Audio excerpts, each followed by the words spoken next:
From the Presidential Palace, Manila, Dateline Malacañang.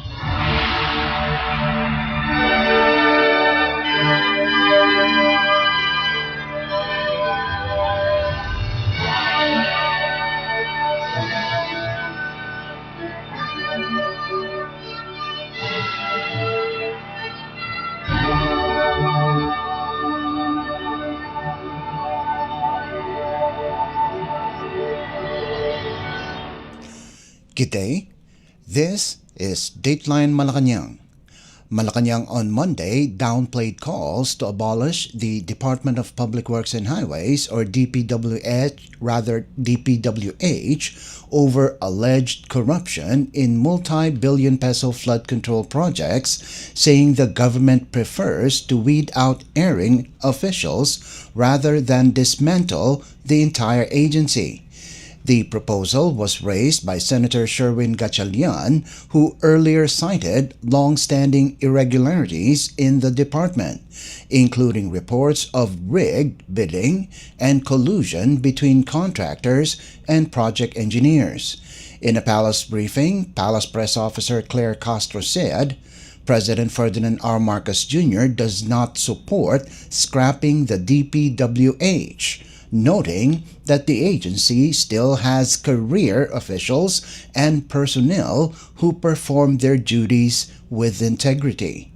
Rather than total abolition, she said, the administration intends to purge corrupt personnel.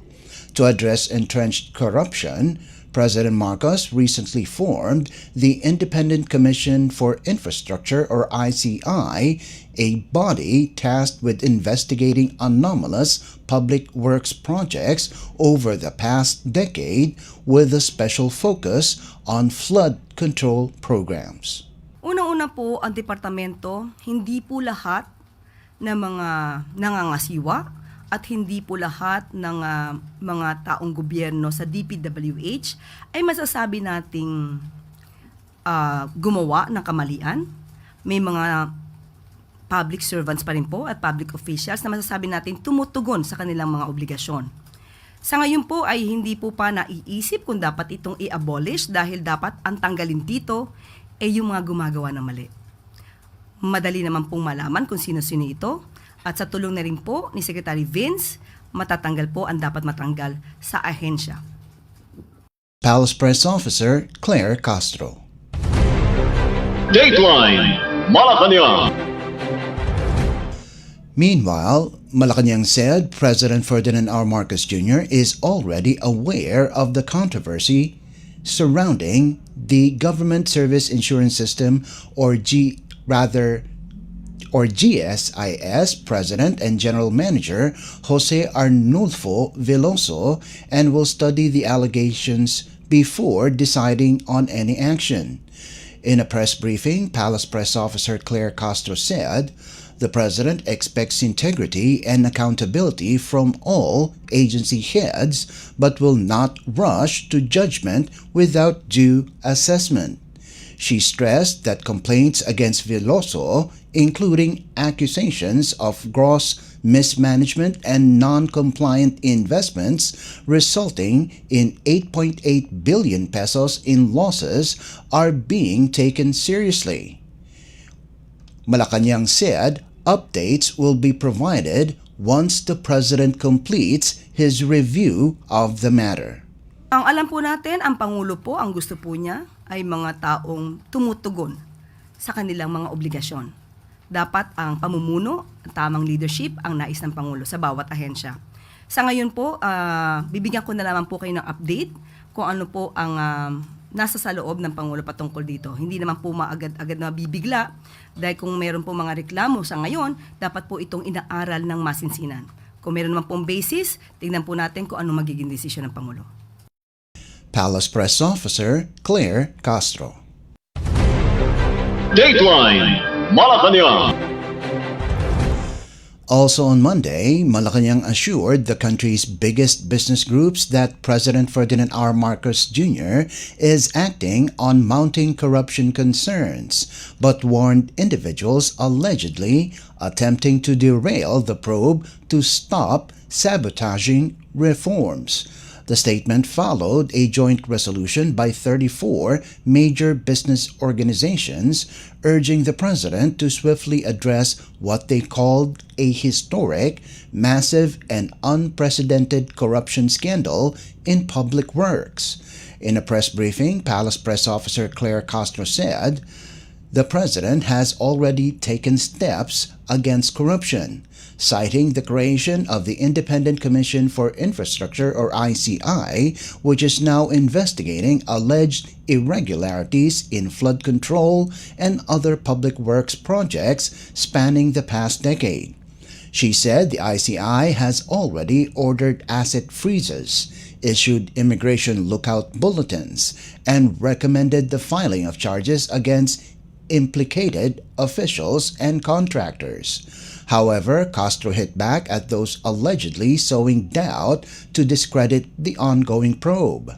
Castro said the chief executive is well aware of business sector's frustrations. Okay, sinimulan po ito ng Pangulo, ang sumbong sa Pangulo, nitong September. So makikita po natin kung gaano na po kalaki at ang inabot nito, kung gaano nakahaba ang inabot nito. Nagkaroon po ng Executive Order number 94 para po ma-establish ang ICI, ang Independent Commission, para po magkaroon ng mas malalim ang pag-iimbestiga sa mga maanumalyang flood control projects at infrastructure. Nagkaroon na rin po ng mga pag-freeze ng assets, nagkaroon na din po ng pag-issue ng mga ILBOs, ang DOJ, at nagkaroon na rin po ng recommendation ng pagsasampa ng kaso kay Congressman Zaldico. So marami pa pong nagawa at marami pa pong iniimbestigahan. Nararamdaman po ng Pangulo at ng administrasyon ang mga nararamdaman ng mga businessmen. Kaya po patuloy ang ginagawang pag-iimbestiga at patuloy ang pagpapabilis ng aksyon para po mapanagot ang dapat na mapanagot. At siguro ang hiling nilaman po natin doon sa mga obstructionists na gumagawa na lang ng iba't ibang kwento para sirain ang integridad ng ICI, bawasan nila to o hintuan na nila dahil hindi po ito nakakatulong sa ekonomiya.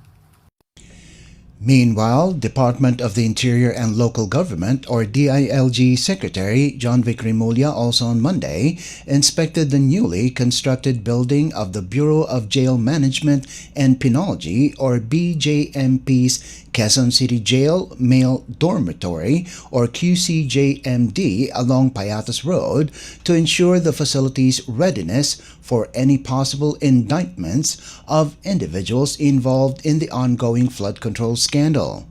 The newly built structure currently has 80 unoccupied dorms, ready to accommodate persons deprived of liberty or PDLs.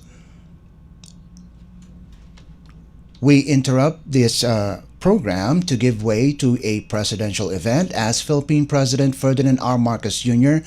leads the launch of the Toll Collection System Interoperability Project, One RFID All Tollways at the South Luzon Expressway or SLEX Toll Operation Building in Calamba City, Laguna Province.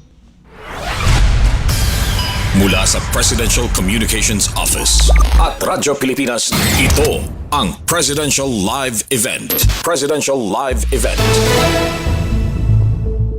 Allow me to greet first our Acting Secretary for the DOTR, Secretary Giovanni Lopez. Please take your seats.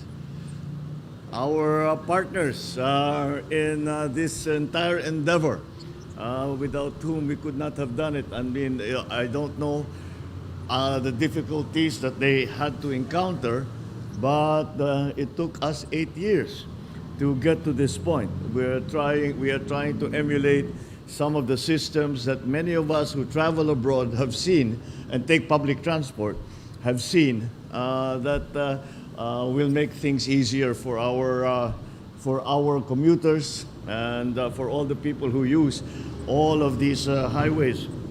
Nandito po, San Miguel Corporation Chairman and CEO Ramon Ang, and Metro Pacific Investments Corporation Chairman and CEO Manny Pangilinan.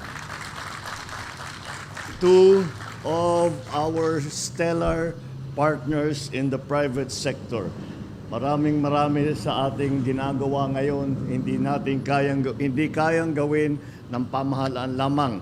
Kaya't natin ay sinama at humingi ng tulong sa ating mga private sector partner. At masasabi ko naman, kapag tayo humihingi ng tulong sa kanila, hindi pa tayo hinihindian. Talagang lahat ng maaari nilang gawin, ginagawa nila para magkaroon tayo ng matagumpay na programa kagaya nito. The Toll Regulatory Board Executive Director, Jose Arturo Tugade. Aba, may dala kang pala. My fellow workers in government, other distinguished guests, ladies and gentlemen, good morning. Sa mga nakaraang taon, naging bahagi na ng karaniwang biyahe nito sa Kalakang, Maynila, at mga karatig probinsya ang paggamit ng yung RFID. Malinaw ang layunin nito, mapabilis ang daloy ng trapiko sa mga toll gate. At totoo naman, malaki ang tulong nito. Ngunit hindi natin may kaila ang nagdudulot din ng dalawang RFID systems na kalituhan. Kapag dumaan ka ng Skyway o T-Plex, Auto Sweep ang gagamitin mo. Kapag naman NLEX o EasyTex, EasyTrip naman.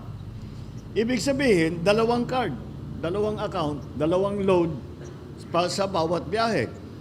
Minsan pa, nalagyan mo ng load yung NLEX, kaso nalimutan mo yung T-Plex. Resulta, pipila ka sa bayaran. Sayang sa oras, bawas sa oras na para sana sa pasyal, sa banding sa pamilya at sa trabaho. Nakikinig tayo sa hinain ng ating mga kababayan. Kaya naman, pinag-aralan natin ang problema at nakahanap tayo ng magandang solusyon.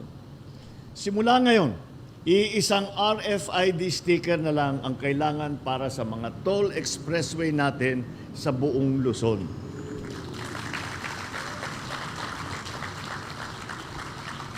Ilulunsad din natin mga group fleet account sa susunod na taon. Sa ngayon, inuna natin ang ating mga private commuter. Kaya isusunod na lang natin yung mga fleet accounts, which I am reliably informed comprises a very small minority of the total traffic that we are trying to ease. Iisang account na lang, iisang sticker na lang, iisang sistema, one RFID for all tollways. Hindi mo na kailangan mag-alala kung tama ang account mo o na-loadan mo. Maganda pa rito, libre ang registration. Walang bayad. Higit sa lahat, nasa inyo kung mag-register kayo dito. Optional po ito. Kung hindi nyo naman nagagamit ang isang sistema, ay setup na bahala kayo kung ano yung kailangan ninyo. Kung kailangan nyo yung dalawang sistema na ipagsama, nandyan ang option. Kung hindi nyo naman ginagamit ang isang sistema, manatili kayo dun sa inyong pang-araw-araw na pangangailangan. Ngunit, kung ninanais nyo ng mas simple na pinagsamang account, pwede na. Ginawa nating madali. Abot kamay, hassle-free ang buong proseso. Pwede nang magparehistro online o walk-in. Ang reformang ito sa RFID system ay bahagi ng mas malawak nating layunin na gawing mas moderno, konektado at nakatuon sa pangangailangan ng bawat Pilipino ang ating infrastruktura. Hangad natin ang dire-diretsyong biyahe mula Hilaga hanggang Timog dito sa Luzon. Reduce unnecessary stress, reduce unnecessary delays. Maliban na lang kung napahaba ang pagkain ninyo sa mga stopover, hindi na po namin kontrol yan. Nasa sa inyo na yon. This project has been made possible because of the continued trust, commitment, and flexibility of our partner concessionaires, the operators, and ETC RFID providers.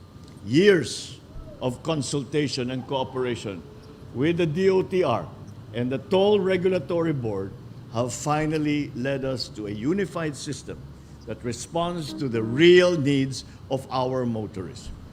And true to the spirit of public service, you worked hand in hand not because you needed to, but because you wanted to make sure that the travel for all Filipinos is made easier. This is a true Filipino spirit, one of unity, bayanihan, and pakikipagkapwa. So to our partners from the San Miguel and Metro Pacific Investment Corporations, maraming salamat for being part of the solution.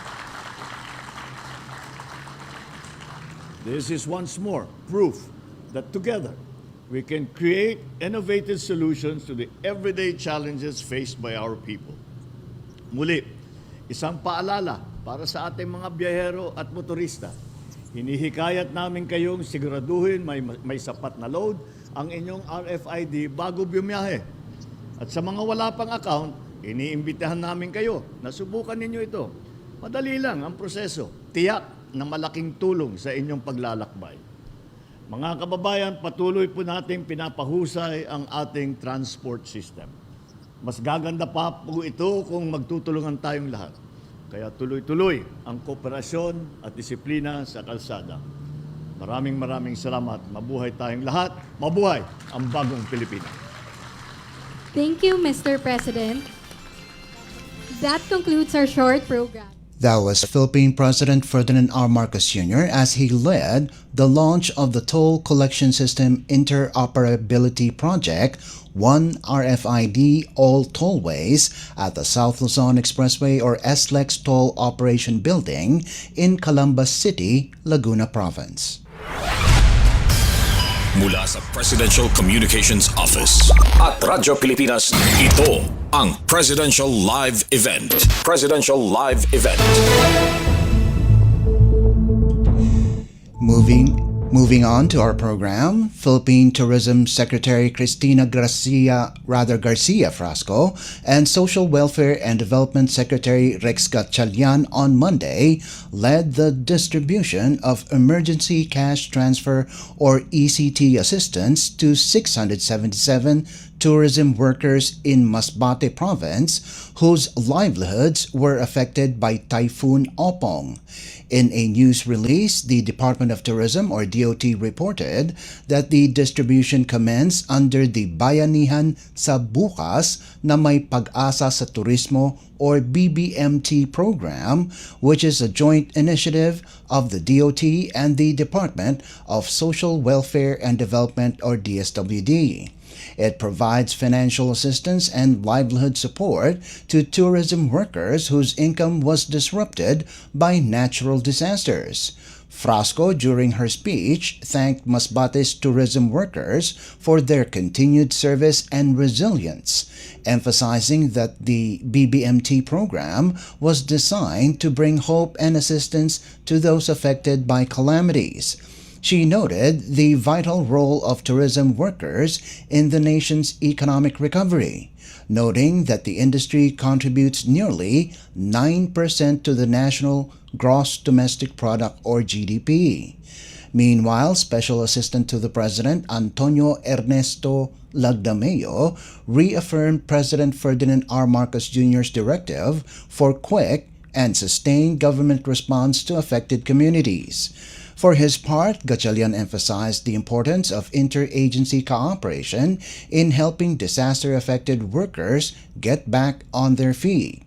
Masbate Governor Richard Ko thanked the Marcos administration and the visiting officials for overseeing the cash distribution.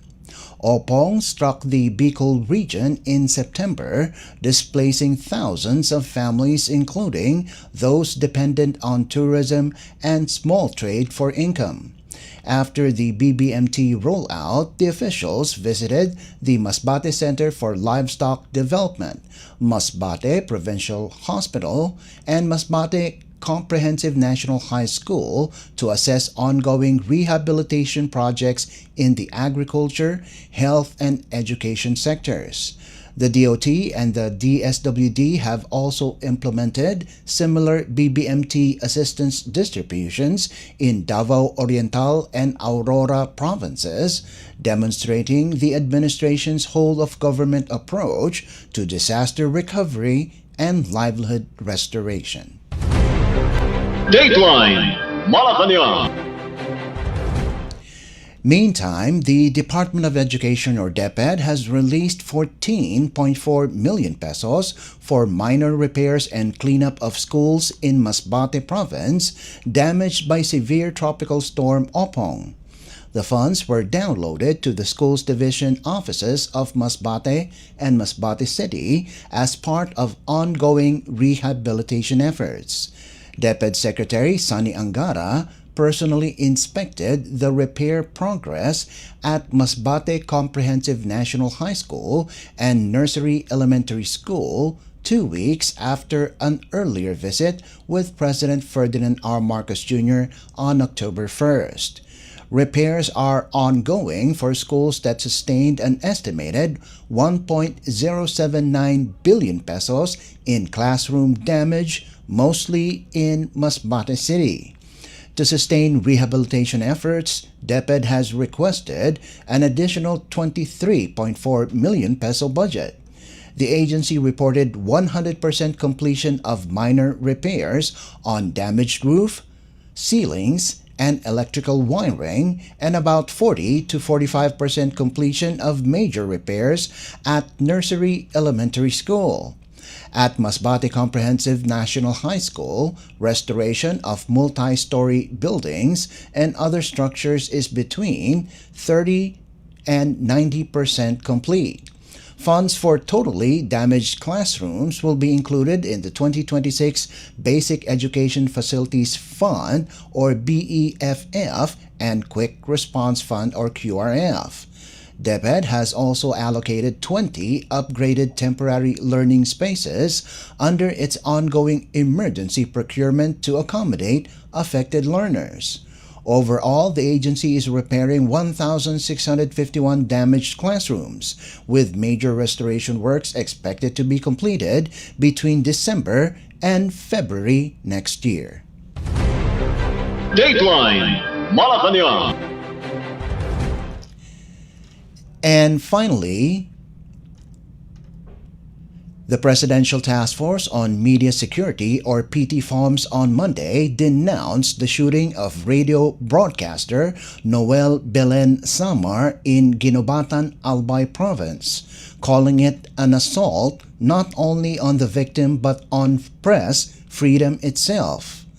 54-year-old Samar, affiliated with Kadunong ITV and DWIZ Legazpi, was attacked at around 9 Monday morning along Maharlika Highway. He sustained gunshot wounds to the chest and abdomen and is now in critical condition at a local hospital. The Philippine National Police or PNP has launched a nationwide hot pursuit operation to arrest the suspect or suspects. A Special Investigation Task Group or SITG Samar has also been activated to lead the probe. PTFOM's Executive Director Undersecretary Jose Torres Jr. vowed that the task force will pursue not only the gunman but also those who may have ordered the attack. He said the government will not allow violence to silence media workers. Torres said PTFOMS has deployed a team on the ground to assist investigators and monitor Samar's condition. He added the government remains steadfast in its commitment to protect journalists. The National Press Club of the Philippines or NPC also strongly condemned the shooting incident, urging the Philippine National Police or PNP to exhaust all efforts in identifying, tracking down, and arresting the perpetrator at the soonest possible time. Data from PTFOMS shows 199 recorded cases of violence against media workers since 1986, with 75 confirmed as work-related, 73 unrelated, and 12 undetermined. The 2009 Maguindanao massacre, which claimed 32 journalists, remains the deadliest attack on the press in Philippine history. Dateline Malacañang. Before we conclude our program, Radyo Pilipinas World Service of the Presidential Broadcast Service is live on audio streaming. Just download Evox PBS Receiver on your Google Play Store or the App Store from your Apple phone. You can also visit our Facebook page and YouTube channel. Just type in and search for Radyo Pilipinas World Service. Kindly subscribe, like, and share our posts as well. And that concludes this edition of Dateline Malacañang. For Radyo Pilipinas World Service, this is Leo Magpayo. Good day and stay safe. From the Presidential Palace, Manila, Dateline Malacañang.